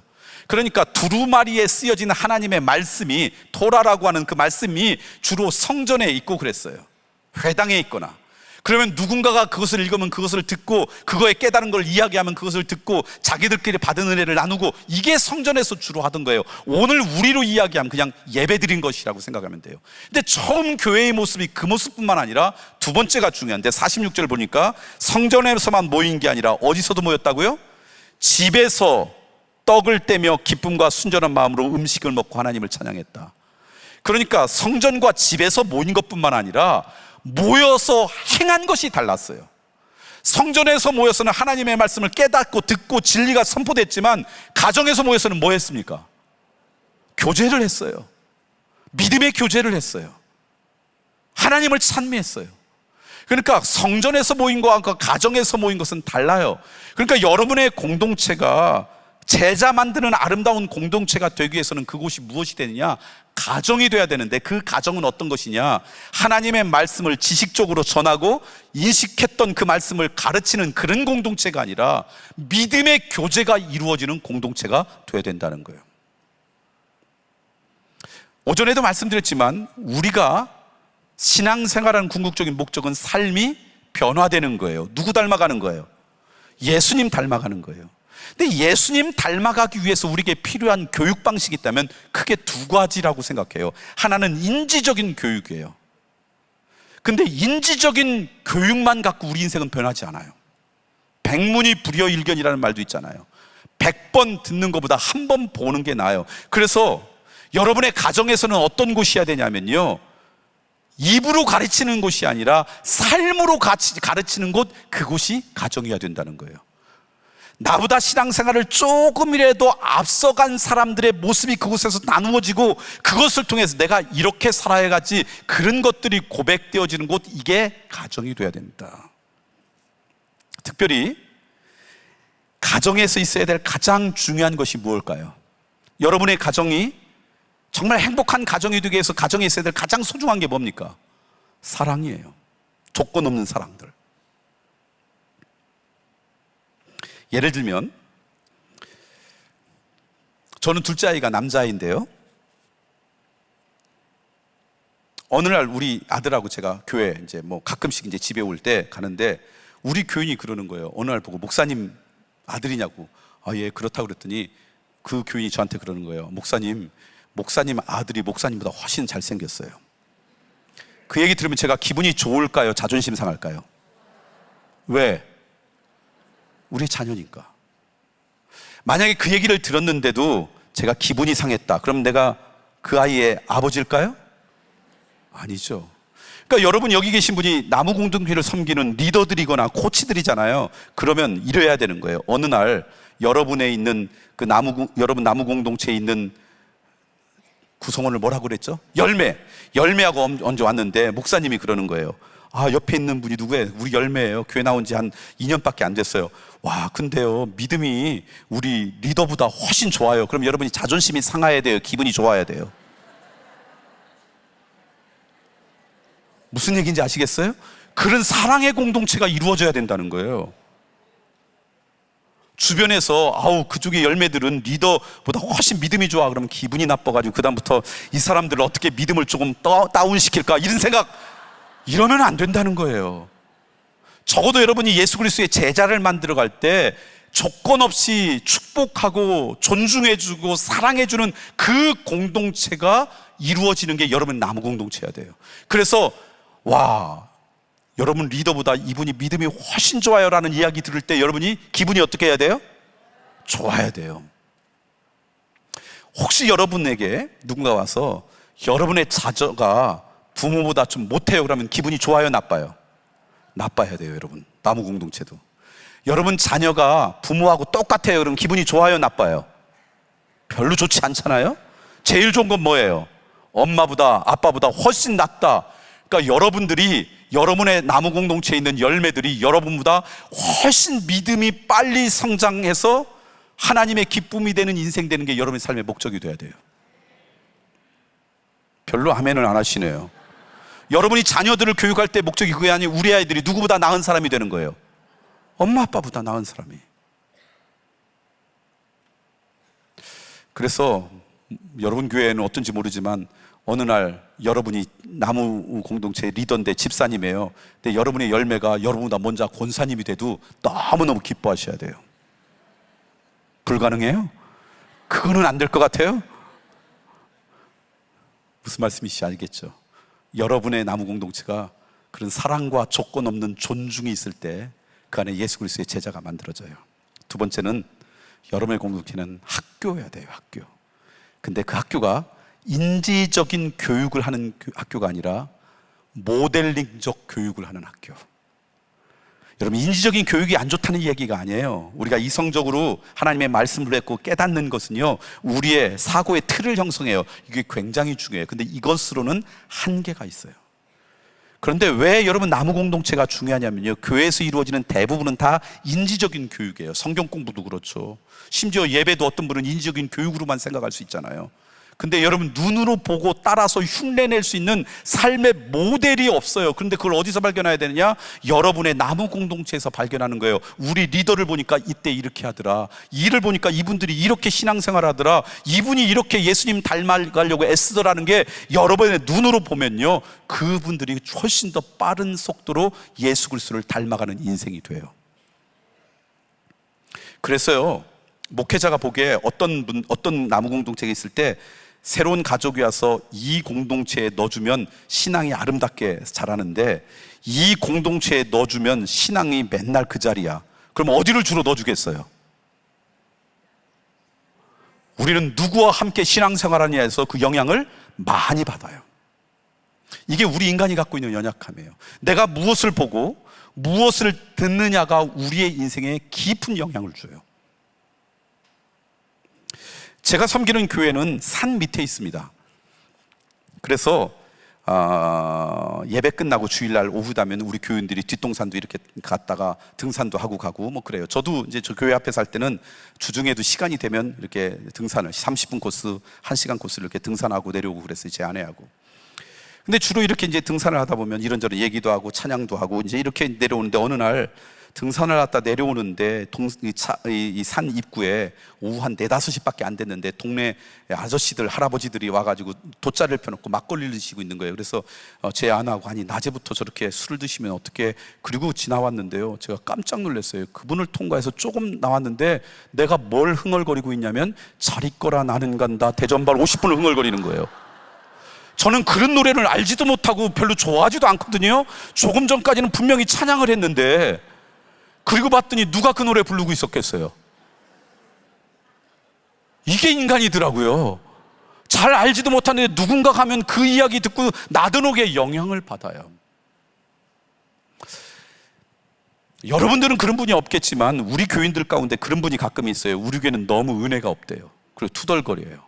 근데 가만히 보니까 그분은 꼭 은혜 없는 분들하고만 어울리고요, 은혜 없는 것만 쫓아다녀요. 바나나를 따려면요, 따뜻한 지방에 서 바나나를 찾아야 돼요.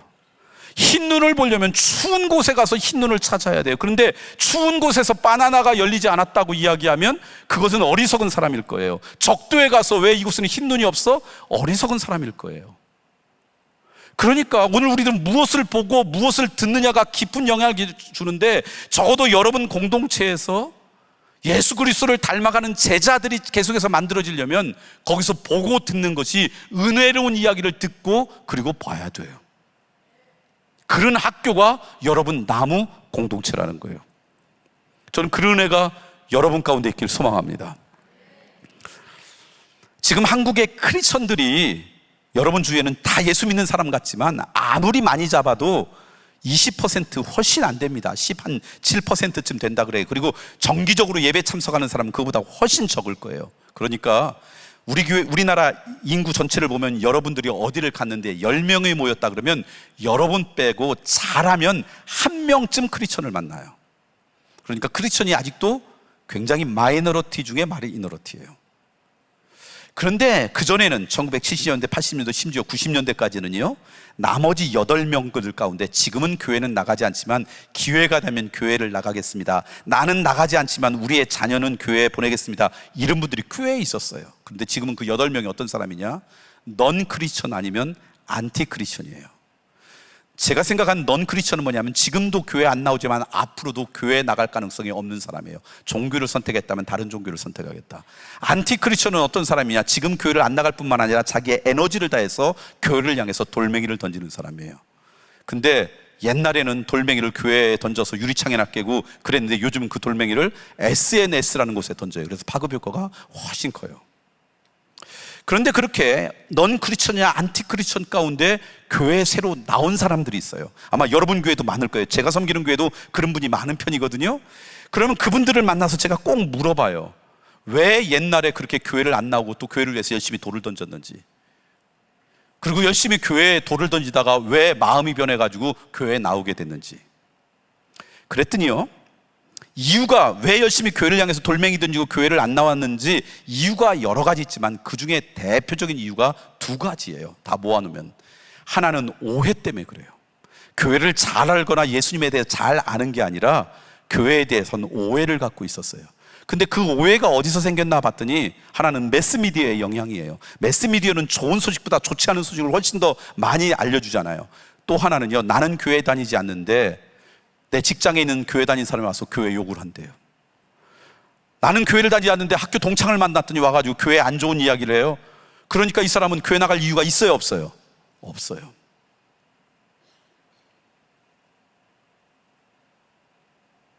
그러니까 우리가 어떤 이야기를 고백하느냐, 우리의 입술 하나가 사실은 전도의 통로예요. 근데 그러던 사람이 어느 날 교회를 나왔어요. 그런데 그분들을 보니까 무슨 일이냐면 자기 인생에 위기가 닥쳤어요. 위기라고 하는 것은 자기의 능력으로 극복하지 못한 어떤 한계 앞에 섰다는 거예요. 그것이 건강의 문제일 수도 있고, 재정적인 문제일 수도 있고, 가정의 문제일 수도 있고, 여러 가지 문제예요. 그런 위기에 닥치면 그때 절대자를 찾아요. 그래서 제가 물어봤어요. 그때 왜 해필이면 교회냐? 다른 것들도 있는데. 그랬는데 그분들 가운데 교회 오신 분들 보면요, 그렇게 교회를 향해서 관심도 없고 돌멩이를 던졌는데 인생의 위기 가운데 교회 온 사람들은요, 자기가 그때 열심히 돌을 던졌지만 자기 직장 가운데 조롱하고 멸시했지만 신실한 누군가가 있었어요. 그 위기 때는 그 사람이 생각나는 거예요. 그 사람의 말들이 생각나는 거예요. 그 사람의 행동이 생각나는 거예요. 그 사람이 정말 어렵고 힘든 가운데서도 웃음을 잃지 않았던 그 모습이 생각나요. 그래서 평소에는 조롱하던 사람이 그때 되면 그 사람을 찾게 돼 있어요. 저는 여러분의 나무 공동체가 그런 학교였으면 좋겠어요. 어려움과 힘든 가운데서도 예수님의 제자답게 살아가는 모습이 조금이라도 나눠져서 그것을 보고 들어서 그 사람들의 가정이나 우리의 삶의 현장에 나가서 그렇게 살아가려고 애쓰는 인생. 우리의 선생님을 자랑하는 게 입술로만 자랑하는 게 아니잖아요. 우리의 삶으로 자랑할 수 있잖아요. 우리의 태도로 자랑할 수 있고, 우리의 성품으로 자랑해야 되잖아요. 그것이 눈으로 보고 배우는 그런 공동체가 여러분의 나무 공동체가 되었으면 좋겠어요. 나무 공동체 첫 번째는 뭐라고요? 가정이어야 되고요. 조건 없는 사랑과 존중이 이루어졌으면 좋겠고요. 두 번째는 뭐라고요? 학교였으면 좋겠어요.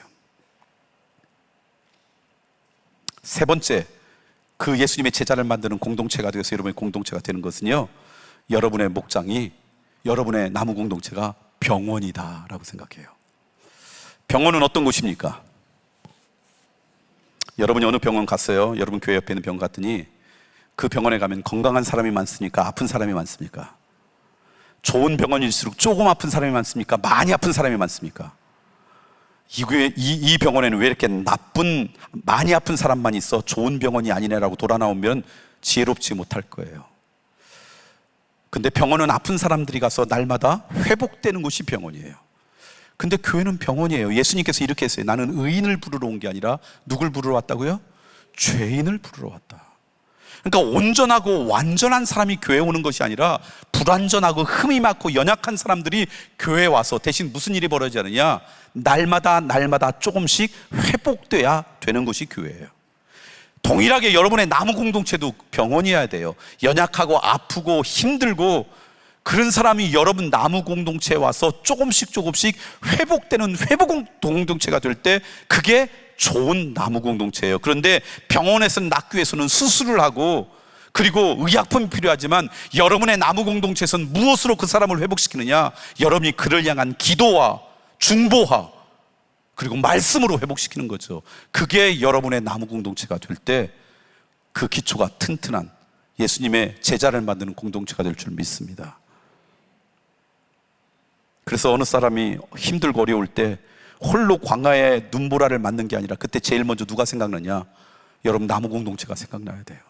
거기 가면 내 기도 제목을 나눌 수 있고 그 힘들 때 이 시간에서 우리 나무 리더가 우리 나무 공동체는 나를 위해서 중보하고 있는데 라고 하는 그 신뢰가 그들의 마음 가운데 조금이라도 있으면요, 그 사람들은 무너지지 않아요. 쓰러지지 않아요. 일어날 수 있어요. 저는 그런 은혜가 여러분 공동체 가운데 있기를 소망합니다. 이제 오늘 말씀을 마칠까요? 여러분 나무 공동체, 여러분의 교회 가야 될 가장 중요한 게 무엇일까요? 여러분의 생각을 내려놓는 것부터 시작됩니다. 그리고 그것은 교회의 주인 되시고 교회의 머리가 되신 예수님께서 원하시는 것을 이루어주는 것이 가장 건강한 공동체의 모습이고요. 그것이 여러분의 공동체의 기초가 될 때 잠깐은 흔들리지만 무너지지 않는 튼튼한 공동체가 될 줄 믿습니다. 금년 한 해 동안 여러분을 공동체를 통해 그런 기쁨이 나누어지길 소망합니다. 기도하겠습니다. 감사합니다. 하나님, 하나님께서 공동체의 리더로 세워주신 것 감사합니다. 하나님께서 맡기신 이 공동체가 교회의 기초가 되고 교회의 머리가 되시고 교회의 주인이 되신 예수님의 소망을 이루어드리는 공동체 되길 소망합니다. 예수 그리스도를 배우려고 하고 그분을 흉내내려고 하고 기회가 될 때마다 그분을 자랑하고 무엇보다 그분을 열심히 사랑하는 그런 가정, 그런 학교, 그런 병원과 같은 공동체가 되게 해 주시옵소서. 그래서 우리 공동체에 허락된 하나님의 사람들이 금년 한 해 동안 조금 더 예수님과 벗하는 인생 되게 해 주시옵고, 예수님과 조금 더 가까이 되는 한 해가 되게 하여 주시옵고, 어둠으로부터는 조금 더 거리를 두는 기쁨을 누리는 인생들 되게 해 주시옵소서. 무엇보다도 나무 공동체를 섬기는 우리들이 먼저 예수님의 제자가 되길 소망합니다. 그런 은혜를 저희들에게 허락하여 주시옵소서. 예수 그리스도의 이름으로 기도드리옵나이다. 아멘.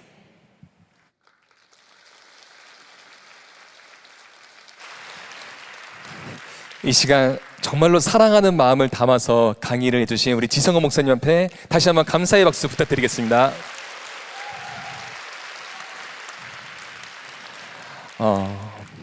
참 오늘 보니까 기쁜 부분이 하나 있습니다. 저희가 작년에 우리 650명의 리더분들이 함께 예배드리고 420명분의 또 리더들이 교육에 참여해 주셨는데, 오늘 한 900명 정도 함께 예배드리시고 또 720명 정도 함께 지금 교육에 참여해 주셨는데, 그 부분도 기쁘지만 사실 더 기쁜 거는 우리의 마음과 우리의 방향이 하나로 모아질 수 있었다는 거. 그게 정말로 가장 큰 귀한 시간이고 복된 감사 아닌가 싶습니다. 오늘 우리가 단순히 강의를 듣는 데서 끝나는 것이 아니라 듣고 행해야 된다고 말씀해 주셨는데, 오늘 오신 리더분들도 중요하지만 못 오신 리더분들이 있습니다. 저희 목사님들이 또 그 리더분들한테 개인 카톡으로 또 영상도 보내드릴 텐데, 우리 코치님들이나 또 리더님들도 열매분들에게 또 함께 나누는 시간이 되면 좋을 것 같습니다. 시간이 많이 지나가는 부분이 있기 때문에 매뉴얼에 대한 부분들 짧게 또 설명드리고, 동산별로 잠깐 흩어져서 오늘 다들 처음 보시잖아요. 그러니까 처음 보시는 분들이 계시잖아요. 그래서 잠깐 또 소개도 하고 또 함께 기도하는 시간을 가지려고 합니다. 먼저 혹시 그 나눠드린 매뉴얼 들고 계신가요? 없으신 분들은 카톡을 통해서 또 메시지로 함께 보내드렸습니다.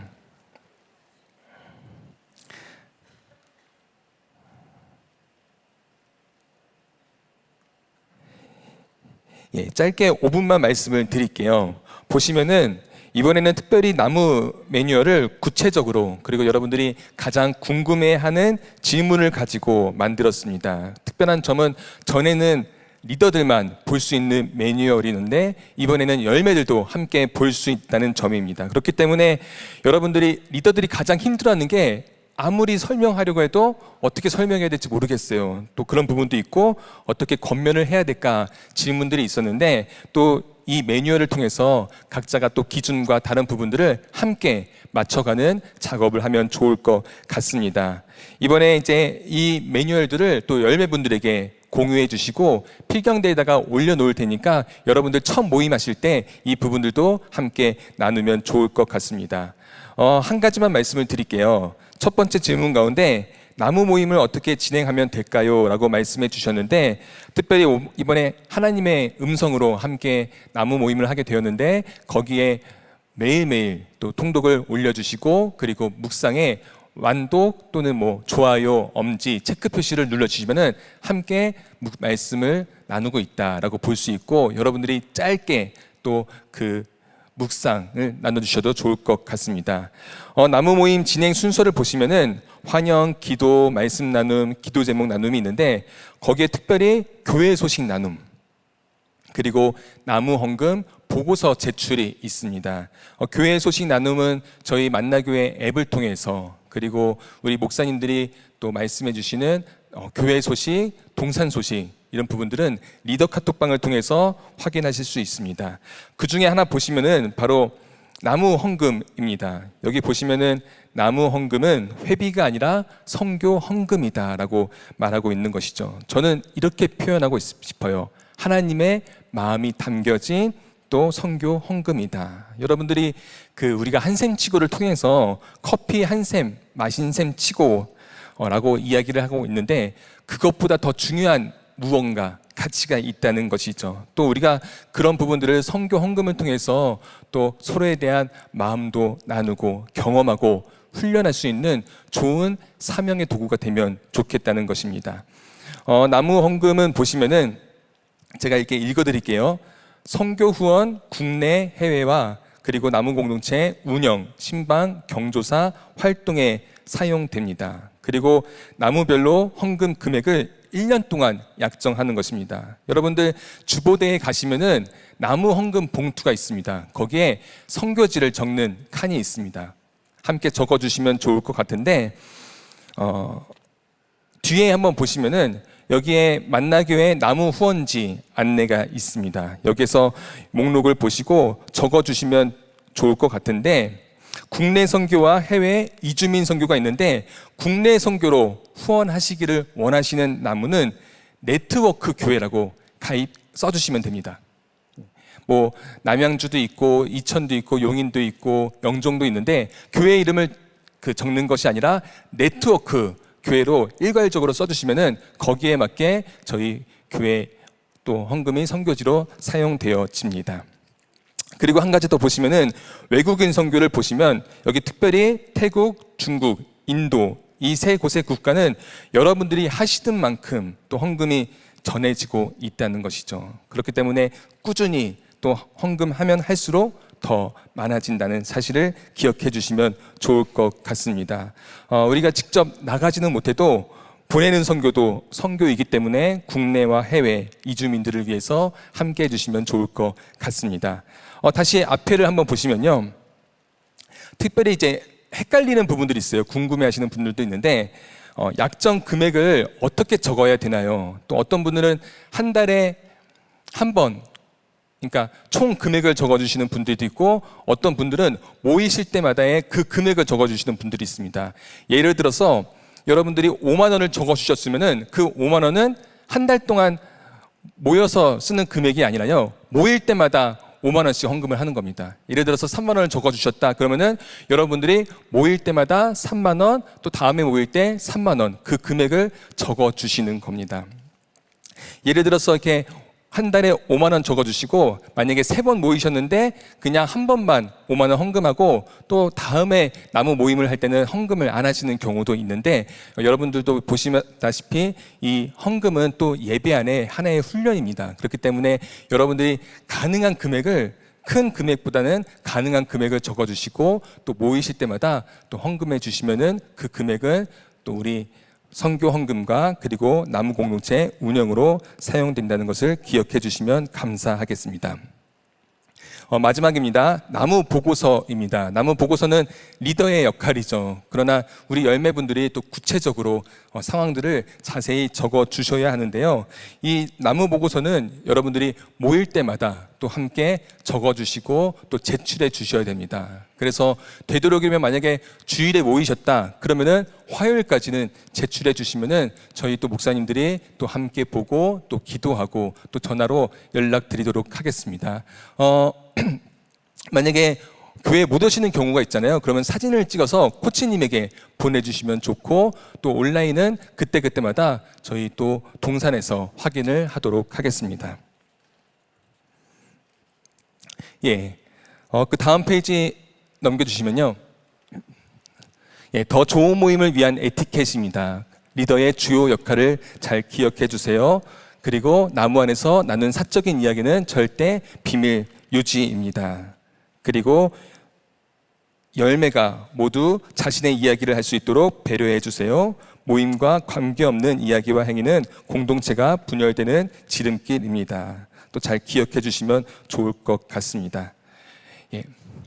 이 부분들은 자세한 부분들은 또 동산 목사님들에게 또 말씀해 주시면은 더 구체적으로 또 알려드릴 수 있고 또 이런 부분들은 저희가 수시로 또 상시로 교육하도록 하겠습니다.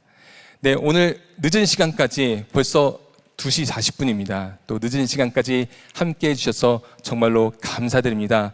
오늘 우리가 들은 교육들을 기억하면서 우리가 제자된 삶을 살면 좋겠다. 그러기 위해서는 또 예수님을 닮아가고 또 그분을 배우고 사랑하고 자랑하는 일들이 우리 나무 공동체 안에서 오늘로서 끝나는 것이 아니라 한결같이 끝까지 이어지는 우리 사랑하는 나무 공동체가 되기를 간절히 축복하고 기도하겠습니다. 감사합니다. 그러면은 박수로 마치도록 하겠습니다.